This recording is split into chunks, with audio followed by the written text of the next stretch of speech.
Hello friends, कैसे हैं आप? कैसी आपकी तैयारी चल रही है?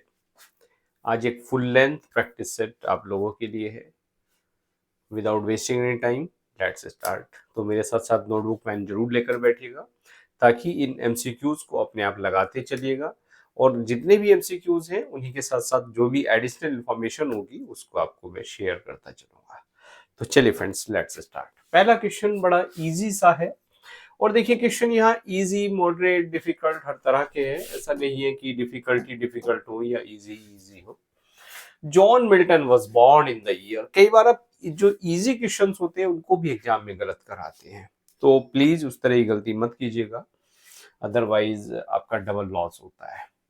तो मिल्टन का लाइफ स्पेन फटाफट से लिख दीजिए, क्या क्या है। 1608, 18, 11, 24। तो 1608, 1608 से बता दीजिए फटाफट से लिख के, क्या है मिल्टन का लाइफ स्पेन। और बड़े फेमस पैराडाइज लॉस्ट से जाने जाते हैं। कब पब्लिश हुआ फटाफट से बता दीजिए। 1667। चलिए, मुझे याद आ गया। आगे का जो पैराडाइज रिगेन्ड है वो कब पब्लिश हुआ वो बता दीजिएगा। क्लियर?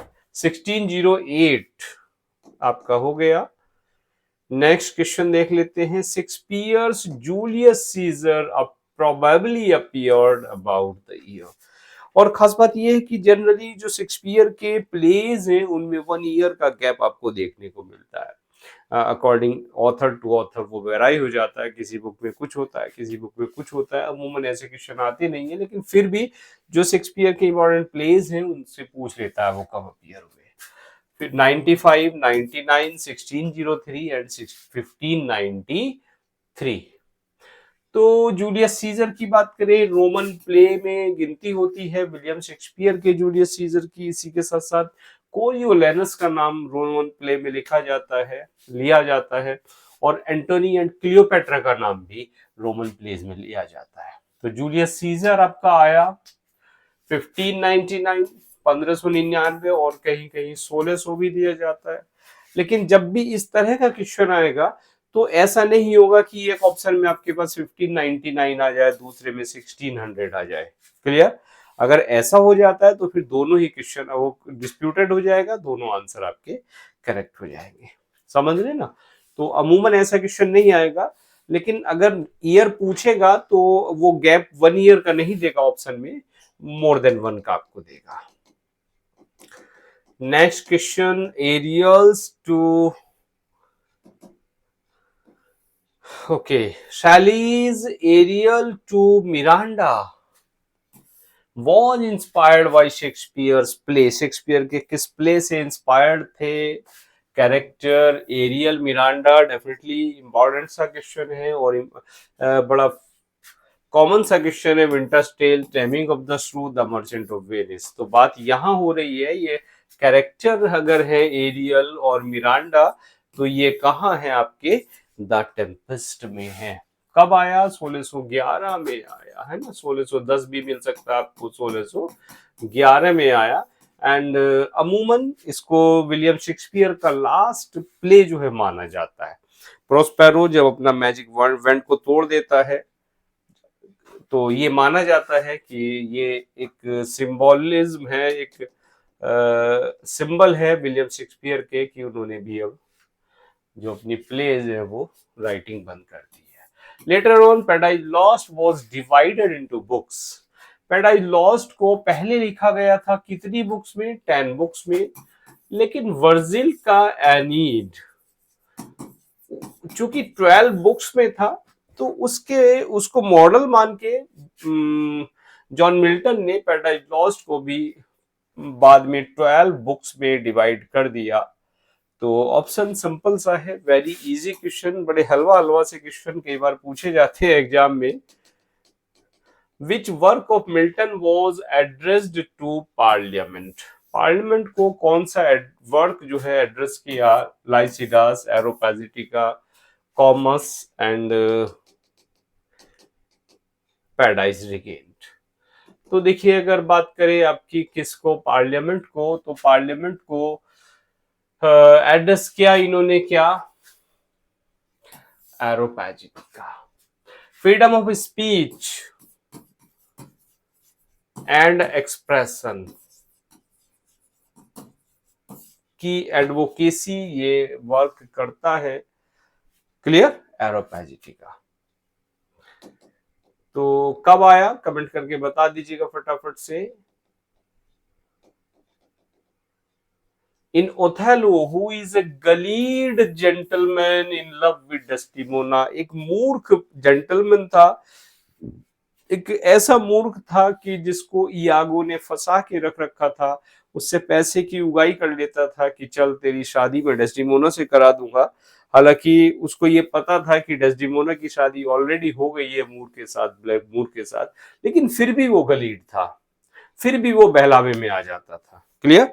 तो उस गलीड जेंटलमैन का क्या नाम था? Othello, Cassio, Roderigo and Iago. Okay, LAGO नहीं है, ये IAGO। ओके, तो बात हो रही है किसकी? हो रही है रोड्रिगो की। क्लियर? चलिए एक क्वेश्चन और आपको बता दूं, ओथेलो की एक जो स्टोरी है वो सिंथियो से प्रेरित है। एक वर्क था एन कैपिटेनो मोरो। क्लियर? 1565 63 65 के आसपास ये आया था। तो सिंथियो से इसकी स्टोरी जो है ओथेलो ने ली, एक सोर्स माना जाता है ओथेलो का। In which place Shakespeare the battle of Philippi took place. बड़ा कॉमन सा क्वेश्चन, डेफिनेटली एक ही बार में आंसर दे पाएंगे। Macbeth, Titus Andronicus, Julius Caesar and Othello. तो जिक्र है किसमें? जूलियस सीजर में। किसका? बैटल ऑफ फिलिपी का। किस किस के बीच लड़ा गया? कमेंट करके फटाफट से बता दीजिएगा। एक के साथ दो क्वेश्चन आपको याद कराता चलूंगा। In Macbeth who makes a prophecy to Macbeth that she shall be king, किसने एक भविष्यवाणी की मैकबेथ में कि वो राजा बनेगा? मैकबेथ को कहा कि Macbeth will be the king. Clear? Banquo himself, Lady Macbeth and witches. तो किसने भविष्यवाणी की थी मैकबेथ राजा होगा? तो ऑप्शन सोच लीजिए फटाफट से। बैंको himself, Lady Macbeth and witches. तो ये जो प्रोफेसी थी ये किसने कही थी? ये प्रोफेसी की थी सॉरी, थ्री विचेस ने। किसमें? मैकबेथ में। क्लियर? और देखिए एक फिजिकल और साइकोलॉजिकल जो इफेक्ट है एक अम्बिशियस पर्सन पे, अम्बिशन पे, उसको ये प्ले बताता है। और पूरा प्ले जो है वो मैकबेथ की अम्बिशन जो है, अम्बिशन पे जुड़ा हुआ है। Right? Battle of Poitiers took place in, battle of Poitiers कब हुआ था? पोटियर्स एक जो वेस्टर्न फ्रांस है वहां पर एक सिटी है पोटियर्स, और उसी के नाम पे इसको बैटल ऑफ पोटियर्स कहा जाता है। ये कब हुआ? 1356, 48, 16 एंड 1453। तो मार्क करिएगा अपने क्वेश्चंस के आंसर्स और बाद में मैच करिएगा कि आपका स्कोर जाता है। ऑनेस्टली कमेंट भी करके बता दीजिएगा। क्लियर? तो पोटियर्स की बात कर रहे हैं, कब आया था, कब हुआ था? ये हुआ था 1356 में, जिसमें फ्रांस किंग था जॉन सेकंड, उसको कैप्चर कर लिया था। किसने? एडवर्ड ने। एडवर्ड ने, जिसको ब्लैक प्रिंस भी कहा जाता था, उसने इसको कैप्चर कर लिया था। Galsworthy married Ada in the year, Galsworthy ने अपने कजन की जो वाइफ थी उससे शादी कर ली, अडा, है ना? और कब की? 1900, 1907, 1911 एंड 1902। ओके, क्या हो गया? कोई सा भी ऑप्शन नहीं है। यस, 1905 में की थी अपने कजन की जो वाइफ थी अडा, उससे विलियम सॉरी जॉन गाल्सवर्दी ने शादी। तो 1904, 2 का 4 इसको कर लीजिए या और किसी में कर लीजिएगा। क्लियर? 1905 आपका आंसर हो जाएगा। भाई 1904 नहीं 1905 कीजिए, राइट। ये आपका फोर्थ ऑप्शन, फिर आप राइट कर लीजिए इसको या किसी और में मार्क कर लीजिए। Who is of the view that to me the meanest flower that blows can give thoughts often to lie deep for tears? कौन? देखिए दो क्वेश्चन यहां बनते हैं। क्या ये किसका विचार था, किसका व्यू था? To me the meanest flower, जो तुच्छ फ्लावर्स हैं वो भी मुझे एक जो डीप थॉट बता सकते हैं, जो आंसुओं से भी गहराई में छिपी हुई हो। क्लियर? तो फिर फ्लावर्स भी मुझे थॉट दिख सिखा सकते हैं। तो डेफिनेटली अगर इस बात की, इस फीलिंग की अगर कोई बात करता है तो विलियम वर्ड्सवर्थ है। और दूसरा क्वेश्चन बन जाता है कि ये जो लाइन है किसी पोयम की लाइन है, किस पोयम की लाइन है? करिए फटाफट से कमेंट। क्लियर? चलिए हम बात आंसर की बता चलता हूं आपको। इमॉर्टलिटी ओड की। चलिए एक क्वेश्चन और आपके लिए, कमेंट करके बताइए फटाफट कब आई Immortality Ode. Yes, the second edition of lyrical ballads came out in the year. First आया था 1798 में, सेकंड आया था 1800 में। किसका? लिरिकल बैलेड्स का। क्लियर? आपका आंसर सेकंड हो गया। चलिए फटाफट कमेंट करके बता दीजिएगा टोटल कितनी पोयम थी लिरिकल बैलेड्स में।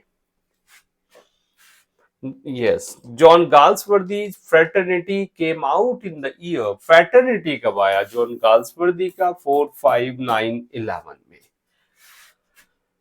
तो फ्रेटर्निटी की बात करें, भाईचारा है ना, सोशल ड्रामा था। विलियम याद आ रहा भाई, ड्रामे के नाम विलियम शेक्सपियर याद आता है, राइट। जॉन गाल्सवर्दी का तो 1909 में आया फ्रेटर्निटी। और अर्ली 20th सेंचुरी में स्टोरी इसकी सेट है। एक कैरेक्टर आता है हिलेरी डैलिसन, है ना, इसी में है, याद आ रहा हो तो। वेल्दी ऑथर बियांका हो गई, आईवी बर्टन हो गया, वो सब फ्रेटर्निटी के ही कैरेक्टर्स हैं। तो 1909 आपका आंसर हो जाता है। Yes, in the play The Merchant of Venice, which one is the following character? Which one of the following character is a Jew? Okay. कौन सा कैरेक्टर ज्यू है? Quite easy question. Shylock, Antonio, Bassanio and Lorenzo. तो Shylock है Jew. और देखिए पूरी story में Shylock ज्यू है, लेकिन शाइलॉक के अलावा भी एक ज्यू कैरेक्टर है। कमेंट करके बता दीजिएगा कौन है, अगर याद हो तो आपको, मर्चेंट ऑफ वेनिस में। क्लियर? चलते हैं नेक्स्ट क्वेश्चन पे। Falstaff is a major character in the play. Falstaff, the merchant of Windsor, Merry Wives of Windsor, किसमें मेन कैरेक्टर है? Taming of the Shrew, As You Like It and The Winter's Tale। तो फाल्स्टफ की बात करें, William Shakespeare के कई pledge में ये कैरेक्टर अपीयर होता है, लेकिन यहाँ इन चारों ऑप्शन में से बात करें तो मैरी वाइव्स ऑफ विंडसर, यानी इन तीनों में नहीं है, मैरी वाइव्स ऑफ विंडसर में है। इसी के अलावा हेनरी सीरीज में हेनरी फोर्थ का पार्ट फर्स्ट और सेकंड, और इसके अलावा हेनरी फिफ्थ में, और मैरी वाइव्स ऑफ विंडसर, है ना, इन तीन प्लेज में ये अपीयर होता है। इसके अलावा अगर कोई चौथा भी हो तो बता दीजिएगा एक बार मुझे।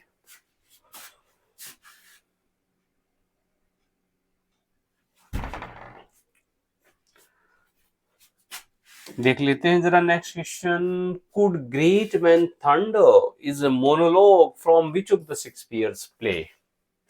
कुड ग्रेट मैन थंडर, बहुत प्यारा सा क्वेश्चन आया है, शायद आप ना आंसर कर पाओ इसको। Othello, Taming of the Shrew, Hamlet and Measure for Measure. Could great man thunder एक मोनोलॉग है, किस प्ले में है? डेफिनेटली मेजोफोमेजम में है, और एक कैरेक्टर है इजाबेला। इजाबेला के द्वारा ये बोला जाता है, मेजोफोमेजा। क्लियर? बढ़ते हैं आगे।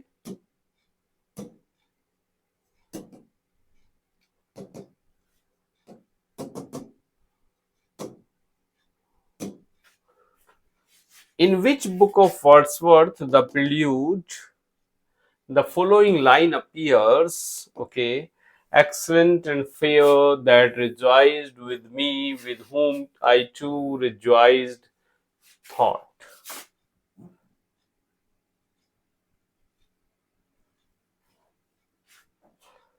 Yes, अब देखिए, ओ सॉल ऑफ नेचर, थोड़ा सा और जूम इन कर लो इसको। Yes, the following line appears, O soul of nature, excellent and fair, that rejoiced with me, with whom I too rejoiced through early youth.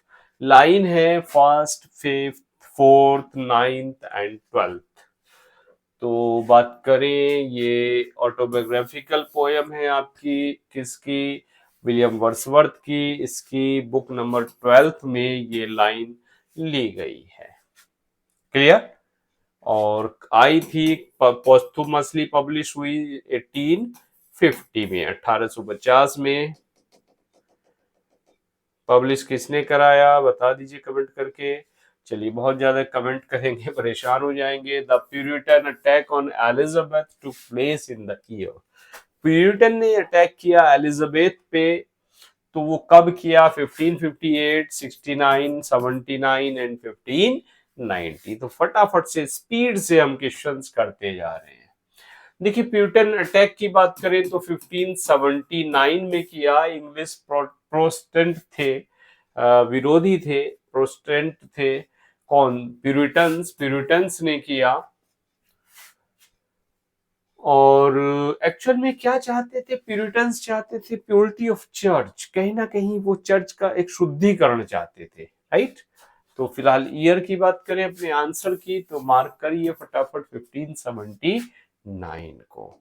बढ़ जाते हैं next question. Which one of the following is the most important theatre Elizabethan age में? Most important theatre था Rose, Globe, Curtain and the Theatre. तो definitely बात यहाँ हो रही है द ग्लोब थिएटर की हो रही है। 1599 में बना था और शेक्सपियर की कंपनी थी, लॉर्ड चैम्बरलेन्स मेन, उन्होंने बनाया। और दूसरी बात क्या, 1613 में इसमें आग लग गई थी, फिर रिबिल्ड हुआ था 1614 में। एक क्वेश्चन आपके लिए है, जब फायर लगी तो कौन से प्ले का, शेक्सपियर के कौन से प्ले का वहां प्रीमियर चल रहा था? That is the question for you. Comment करके बता दीजिएगा फटाफट। ओके, बढ़ते हैं नेक्स्ट क्वेश्चन पे। 20 number, who was tried for treason and beheaded on Tower Hill? किसको बिहेड कर दिया? वाह, Thomas Wyatt, Earl of Surrey, Donne and Spenser. तो किसको कर दिया था? सरे को क्या कर दिया था? बिहेडेड कर दिया था। ओके, और फाउंडर कहे जाते हैं, जो रेनेसां पोएट्री है, रेनेसां पोएट्री के ये फाउंडर कहे जाते हैं। कौन? Earl of Surrey, Henry Howard Surrey जिनको कहा जाता है। Marston play, the malcontent has something common with the play।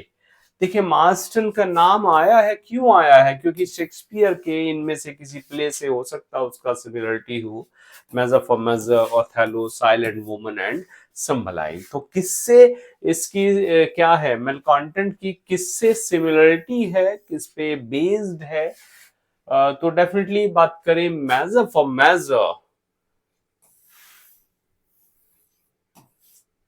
Clear? तो मेजर से ये कुछ सिमिलरिटी रखता है प्ले। बढ़ जाते हैं, who is the revenger in Turners play the Revengers tragedy? Revenger कौन है, किसमें? टर्नर का प्ले था और द रिवेंजर्स ट्रेजेडी। और देखिए, टर्नर को पहले माना जाता था कि टर्नर ने लिखा, लेकिन टर्नर एक बाद में ये माना गया कि ये जो प्ले है ये थॉमस मिडल्टन का है। किसका? मिडल्टन का है। क्लियर? जो आया था 1606 में और पब्लिश 1607 में हुआ। क्लियर। तो रिवेंजर कौन था टर्नर के प्ले में? सुपीरियो कैस्टिजा और ल्यूसेरिसो वर्नेस। तो बात हो रही है रिवेंजर की, तो रिवेंजर था आपका वर्नेस। Who speaks the following lines in Shakespeare play? कौन कहता है doubt that the stars are fire? इस बात पे शक करना कि तारों से आग बरस रही है। doubt that the sun does move, और इस बात पे भी आप डाउट कर सकते हो कि सूरज जो है वो स्थिर नहीं है, वो अस्थिर है, वो मूव कर रहा है। The truth to be liar, और ये भी विश्वास कर सकते हो कि जो सत्य है वो झूठ में बदल जाए। But never doubt I love, लेकिन कभी भी इस बात पर संदेह मत करना कि मैं तुम्हें प्रेम करता हूं। मेरे प्रेम पर कभी संदेह मत करना। एक स्टॉन्च लवर, एक ऐसा प्रेमी जो चीख चीख के कह रहा है कि मेरे प्रेम पर कभी शक मत करना। बड़ा फेमस सी लाइन है, किस प्ले की है, यहाँ पूछा है किसने कही है, यानी Othello, Romeo, Hamlet and Ferdinand. तो डेफिनेटली आंसर इसका हैमलेट है। हैमलेट ने ये लाइन कही, और प्ले भी हैमलेट है, कहने वाला भी हैमलेट है। Croesus was a Roman god. Greek Croesus कौन था? Roman god, Greek and kings of Lydia who had amassed much wealth and an Italian money lender। Mark कीजिए फटाफट से, एक बार देखिए जरा कौन था क्राइसिस।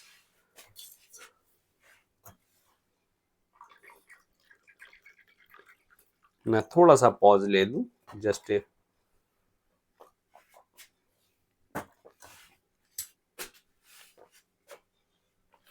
क्राइसिस की बात करें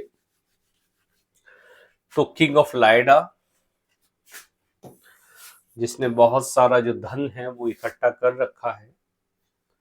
क्लियर। चलिए next question, lyrical ballads was published in. बड़ा कॉमन सा क्वेश्चन, बहुत पूछा जाता है ना। लिरिकल बैलेड्स कब पब्लिश हुआ, सेकंड एडिशन कब आया, फर्स्ट एडिशन कब आया, कितनी पोएम्स थी, विलियम शेक्सपियर ने कौन सी, सॉरी विलियम वर्ड्सवर्थ की कौन कौन सी इसमें कितनी पोएम्स थी टोटल, एसटी कॉलेज की कितनी थी, फर्स्ट पोएम कौन सी थी, लास्ट पोएम की कौन सी थी, किसको एड्रेस किया, ये बहुत सारे क्वेश्चंस निकल आते हैं लिरिकल बैलेट से। क्लियर। तो आई होप मार्क कर लिया होगा आपने अपना आंसर। 1970 1978 19 ओके ओके ओके 1978 1700 भैया यही स्पॉट इस देखिए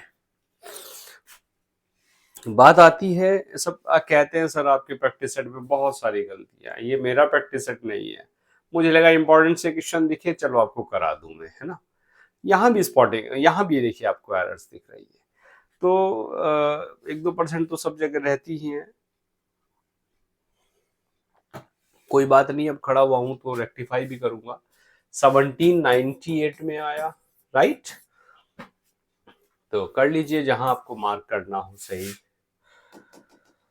Which book of Coleridge has the subtitle A Dramatic Poem in Humble Imitation of the Winter's Tale of Shakespeare? बहुत प्यारा सा क्वेश्चन। एक सभी से आपसे एक सजेशन, सभी से एक मेरी अपील, प्रैक्टिस सेट को, एमएमई को बहुत सारा प्यार मिला है, आप लोगों ने थाउजेंड्स एस्पायरेंट उससे तैयारी कर रहे हैं। 1-2% प्रिंटिंग एरर है, चूंकि फर्स्ट एडिशन था। एट अ मोमेंट इतना हमारे पास ना आपके पास टाइम है और ना अब मैं एफर्ट करके उसको रेक्टिफाई कर सकता।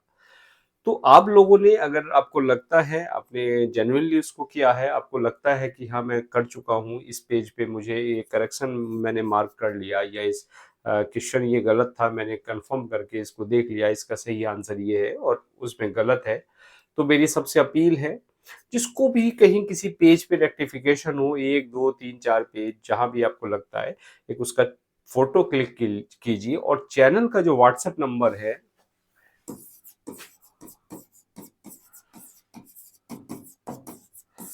9412 अरे भैया राइटिंग ही समझ में नहीं आएगा ना।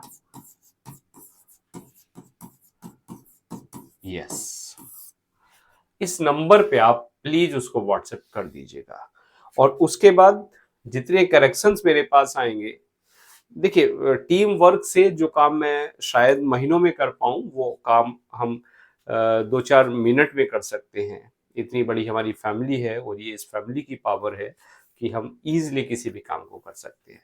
कोशिश थी कि उसको रेक्टिफाई कर पाऊं लेकिन नहीं पॉसिबल हो पाया, नहीं टाइम दे पाया। तो आप अगर इतना काम कर लेंगे, जो भी जिस पेज पे आपने करेक्शन किया होगा उस करेक्शन को आप कल तक भेज दीजिएगा और अगर आप उसको भेज देंगे तो इमीडिएट पूरी टीम मेरी उसको रेक्टिफाई कर देगी और फिर उस रेक्टिफिकेशन को मैं सबको पब्लिश कर दूंगा टेलीग्राम के माध्यम से या कम्युनिटी के माध्यम से। तो ऐसे लोग जिसने मेहनत कर ली उस पोर्शन में, तो आपके भाइयों की, आपकी बहनों की हेल्प हो जाएगी।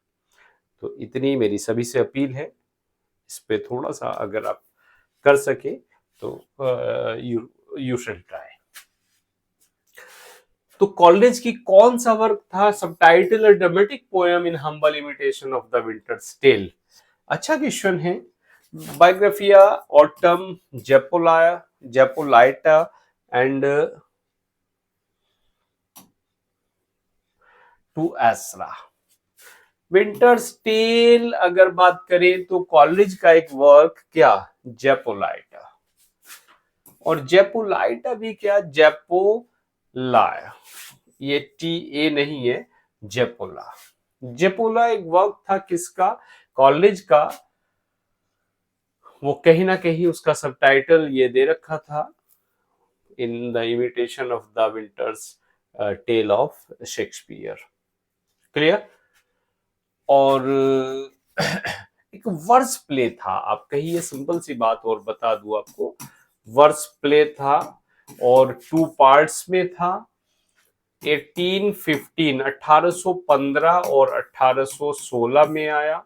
और एक चीज और थी, ये कॉलेज का लास्ट प्ले था। क्लियर। और खास बात ये हो जाती है, देखिए जब भी कोई पोएट प्ले लिखता है तो डेफिनेटली उसके प्लेज वर्स प्ले कहलाते हैं, right. An essay on the porter scene in Macbeth was written by, बड़ा फेमस सा क्वेश्चन, बड़ा अच्छा क्वेश्चन है, इंपॉर्टेंट क्वेश्चन है। ऐसे किस पे, पोर्टर सीन, मैकबेथ में पोर्टर सीन पे एक ऐसे Ernest Jones, Hazlitt, Lamb and De Quincey कि, तो किसका ये वर्क रहा है, ये ऐसे किसका रहा है? डेफिनेटली बात कहूं तो ये रहा है डी क्विंसी का। और जो फेमस थे, एक बड़ा कॉमन सा बड़ा फेमस सा ऐसे था, confession of an English opium eater. Opium खाते थे, खुद खाते थे, वो कन्फेशन उन्होंने लिख दिया, उससे बड़े फेमस रहे हैं डी क्विंसी। क्लियर। तो उन्हीं का ये ऐसे विलियम शेक्सपियर के पोर्टर सीन पे था। ओके, इन्हीं का एक क्वेश्चन और आ गया। Thomas de Quincey's published his essay on the knocking off at the gate of in Macbeth। ये 2 क्वेश्चन बन जाते हैं। तो यहाँ पूछ लिया ये कब आया, दूसरा पूछ लिया ये किसका ऐसे था, राइट। तो ये क्वेश्चन भी यहाँ बन जाता है, ये जो ऐसे है ये किसने लिखा, तो टॉमस डी क्विंसी का था। और बात करें पब्लिश 1817, 23, 18 एंड 29। तो ये आया था 23 में। Okay, option 1823। और पब्लिश हुआ था, पब्लिश कहा, कब हुआ? ओके, 1823 में हुआ। एक चीज और बता दूं, ये एक मैगजीन थी, क्या नाम था मैगजीन का, लंदन मैगजीन। तो लंदन मैगजीन में ये पब्लिश हुआ। बढ़ जाते हैं नेक्स्ट क्वेश्चन पे। In which poem the following lines appear, to her fair walks did nature link the soul that through me ran? Written in early spring, Michael the fountain the prelude।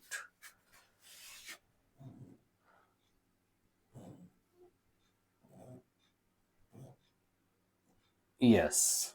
In which poem the following line, to her fair works did nature link the human soul that through me ran. Written in early spring, Michael Fountain Prelude. तो line है definitely return in early spring की एक poem जो आई थी 1798 में। Clear? चलिए बढ़े फटाफट नेक्स्ट क्वेश्चन की तरफ। Battle of Castilian took place in the year, battle of Castilian कब हुआ? 1453, यानी पहला वाला ऑप्शन आपका है 1453 हुआ। और इसको जाना जाता है बैटल ऑफ कैस्टिलियन को जो 100 इयर्स वार था,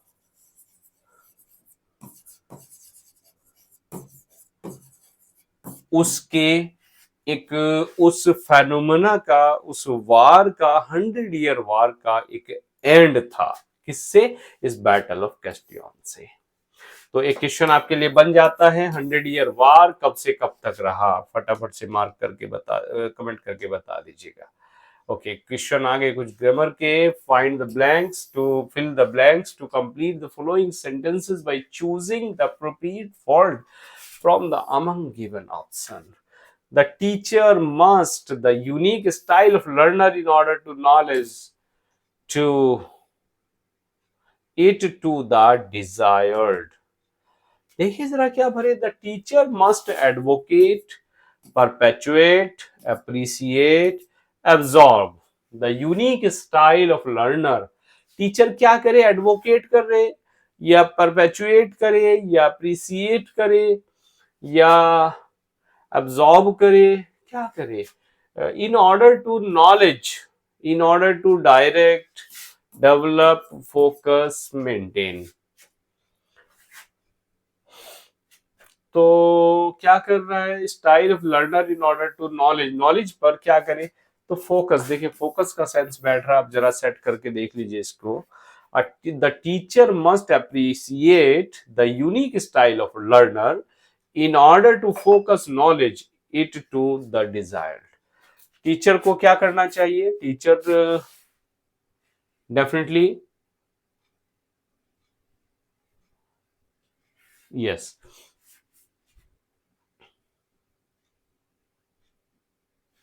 टीचर डेफिनेटली क्या करे? अप्रिसिएट करे यूनिक स्टाइल लर्नर के इन ऑर्डर टू, ताकि वो फोकस कर सके नॉलेज पर जो डिजायर्ड नॉलेज है। राइट?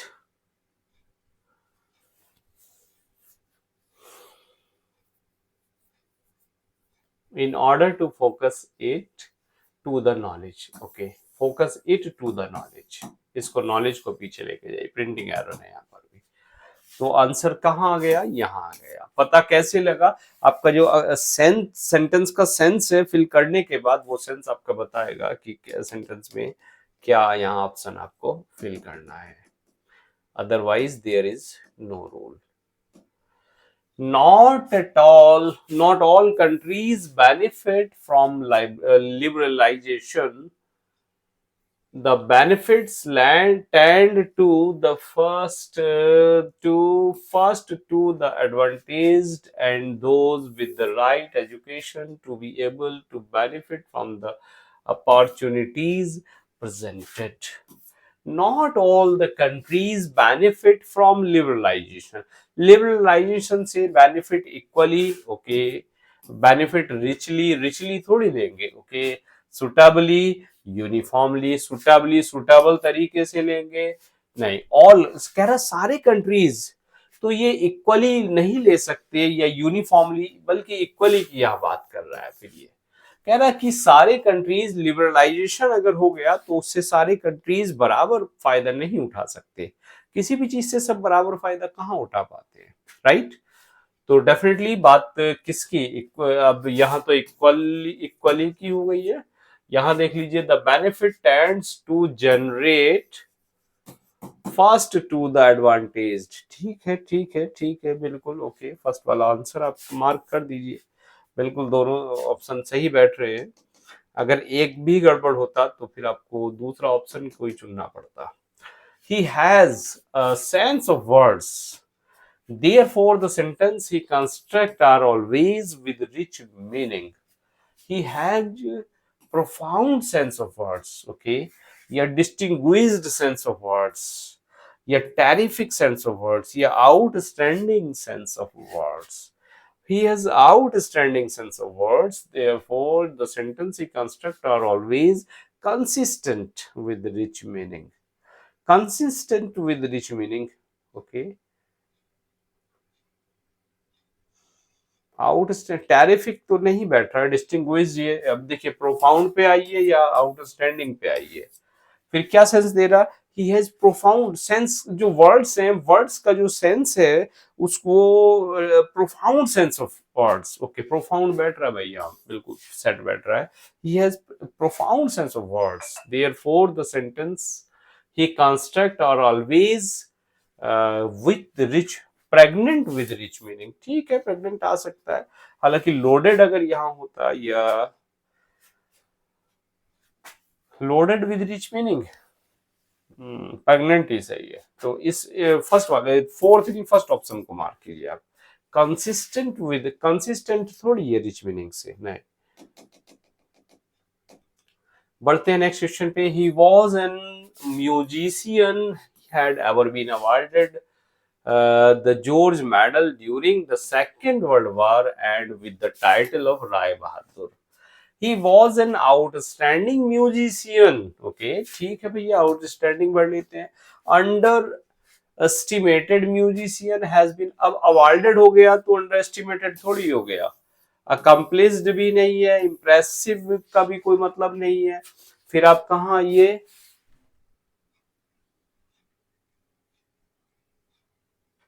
ओके ओके ओके, तो कहाँ आप आउटस्टैंडिंग, बिल्कुल ठीक है, during the second world war and was popularize with the title of, ठीक है ठीक है, तो फर्स्ट आंसर पे हम जाएंगे, ओके फर्स्ट आंसर हमारा हो जाएगा 34 का, बढ़ जाइए जरा 35 पे, वेदर इट बी शैलो और not, commitment is the bedrock of any loving relationship, okay commitment होता है, इज द एक्सप्रेशन, अच्छा लविंग रिलेशनशिप की बात कर रहा है तो क्या है, इज द फाउंडेशन, फिर फाउंडेशन की बात होनी चाहिए ना, एक्सप्रेशन थोड़ी होगा रिलेशनशिप का, फाउंडेशन कह रहा है, ये फाउंडेशन होता है किसी भी रिलेशनशिप का। अब जरा सेट करके देखिए, वेदर इट बी शैलो और नॉट, शैलो हो या ना हो, commitment is the foundation and genuine bedrock of any loving, ठीक है बिल्कुल बिल्कुल, यही आपका ऑप्शन हो जाएगा, बाकी कहीं कुछ नहीं फिट हो रहा। देखिए एक वर्ड बड़ा प्यारा सा मिला, परफंक्ट्री, परफेक्टरी होता है जब किसी काम को आप इंटरेस्ट के साथ नहीं करते, बेपरवाह हो गए, उथलेपन से आपने काम कर दिया, लापरवाह हो गए, उस सेंस में आप यूज करते हैं। और मैनिफेस्टेशन होता है आपकी क्या, जो आपका एक्सप्रेशन हो गया, अभिव्यक्ति जिसको आप कह देते हैं, वो मैनिफेस्टेशन हो जाता है, right.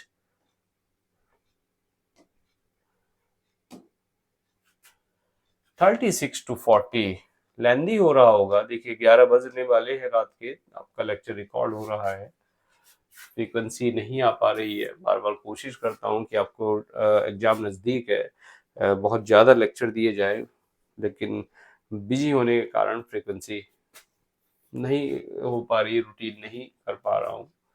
National testing agency which is wasted with the responsibility the conduction of competitive exam, responsibility of का हो जाएगा क्या, responsibility of the conduction of the competitive exams has taken measures, अच्छा to acquaint से पहले to का use करते हैं और responsibility के बाद of का यूज करते हैं, तो आपका फोर्थ ऑप्शन ठीक हो जाना चाहिए। क्लियर, चलिए बढ़ जाए नेक्स्ट क्वेश्चन पे फिर।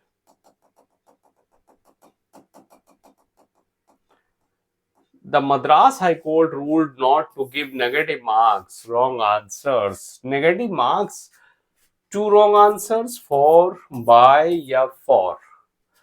For negative marks किसके लिए negative marks? For wrong answers. तो बी वाला ऑप्शन आपका ठीक हो गया। ठीक है भैया, मार्क्स फॉर रॉन्ग आंसर्स। आगे पढ़ लें जरा।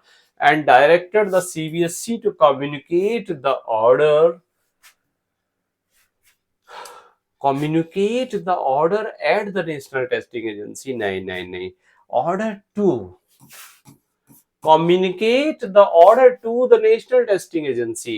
तो फॉर के साथ टू, यानी ये फोर्थ वाला ऑप्शन आपका राइट हो जाएगा। क्लियर।